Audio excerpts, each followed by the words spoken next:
नातं माझं निसर्गाशी, झाडे वेली पशु पक्षी सारे आहे माझे मित्र खरे. मंजुळा पावरी वाजे, आम्ही आहोत जंगलाचे राजे, आम्ही आहोत जंगलाचे राजे. आदरणीय व्यासपीठावर उपस्थित मान्यवर व आजच्या कार्यक्रमाचे प्रेक्षक व येथे जमलेले माझ्या बालमित्रांनो, मी काव्य संदीप देशमुख.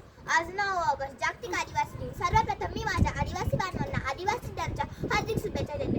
मित्रांनो, संयुक्त राष्ट्र संघाला 50 वर्ष पूर्ण झाल्यानंतर 21व्या शतकातच म्हणजे तंत्रज्ञानाच्या संगणकाचे असे लक्षात आले की आजही वेगवेगळ्या देशांमध्ये आदिवासी समाज आजही उपेक्षित जीवन जगत आहे. त्याच्या समस्या सोडवण्यासाठी 1994 साली 9 ऑगस्ट हा दिवस जागतिक आदिवासी दिन म्हणून साजरा करण्याची घोषणा केली. तेव्हापासून जागतिक आदिवासी दिन आपण मोठ्या उत्साह व आनंदात साजरा करतो.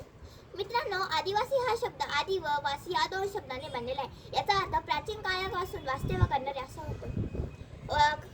क्रांतीवीर, शूरवीर, क्रांतीवीर, गुणवंत, यशवंत, प्रतिभावंत, काळाशी झुंजणारे, वाऱ्याच्या वेगाने पळणारे, चित्त्यासारखे चपळ.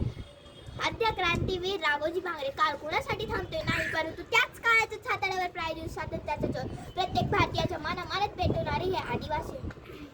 अहो, देणारे याने तेच जावे, घेणारे याने घेत जावे, घेणारे याने घेता घेता देणाऱ्याचे हात घ्या, देणाऱ्याचे हात घ्या. हिरव्या पिवळ्या डोंगरा करून हिरवी पिवळी शाई घ्यावी, हिरव्या पिवळ्या डोंगरा करून हिरवी पिवळी शाई घ्यावी.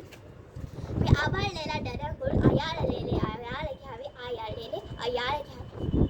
शेवटी इतकंच मला असं वाटतं, जंगल